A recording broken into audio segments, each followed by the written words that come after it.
જય માતાજી મિત્રો, અમે નાના ચીરવાલા સંઘ લઈને પગપાળા યાત્રા સંઘ આવ્યા છીએ. તમે રોકાયા પહેલાં જામનગર રોકાયા, જામનગરથી પછી જોખમાં રોકાયા છીએ. પછી અમારા હરસિદ્ધિ માતાના મંદિરે જવાનું છે પહેલા નંબરે ચાલતા પગપાળા યાત્રા. અને ભાઈ તમે જમવાનું કેવી રીતે કરો? જમવાનું અમે કરીએ છીએ આ રીતે, એટલે બધું હારે લઈને ચલો છો? અંગાત લઈને આવો ને. અરે કેટલા માણસો છો ભાઈ તમે? 50-60 માણસો છો. કયા ગામથી આવો છો ભાઈ? રાણા કિરોડાથી. અને આમ કઈ બાજુ જાઓ છો? હરસિદ્ધિમાં ત્યાં દર્શન કરવા. એટલે માનતા છે કે એમ શ્રદ્ધા આવી એટલે દર વર્ષે જાઓ છો ને? આ 6ઠું વર્ષ છે. વાહ ભાઈ વાહ. એટલે આજ ટાઈમ ઉપર આજ મહિનામાં ડિસેમ્બરની એન્ડિંગમાં. સારું કહેવાય. અને શું કે એટલે આમ હાલીને જવાનું કે કોઈ સાધન મળી જાય? હાલીને જવાનું. કેટલું 500 કેટલું કિલોમીટર થાય?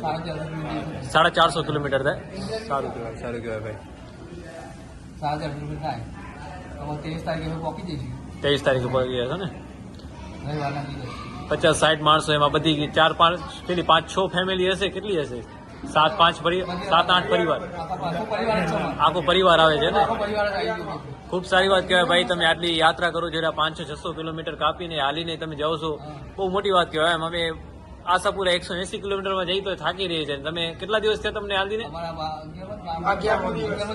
11મો દિવસ થઈ ગયો.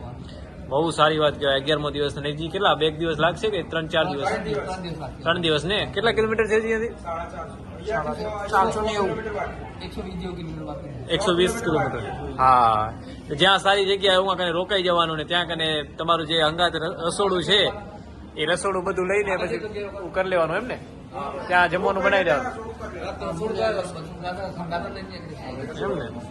બહુ સારું કહેવાય ભાઈ. તમે યાત્રા કરો છો અને બધી વસ્તુ સંગાત લઈને હાલો એટલે કોઈની જરૂર ના પડે. આપણે આપણી રીતે 2 ટ્રેક્ટર. વાહ. એ આગળ ચાલે ને તમે હાલીને ચાલતા લોકોને ના સેવા કરવા માટે એમ ને? વારે વાહ. ખૂબ સારી ભાઈ. અમે પ્રાર્થના કરીએ કે તમારી યાત્રા એકદમ મંગલમય થાય અને સારી રીતે તમે બધા પહોંચી જાઓ ભાઈ. જય માતાજી, જય દ્વારકાધીશ. જય માતાજી ભાઈ.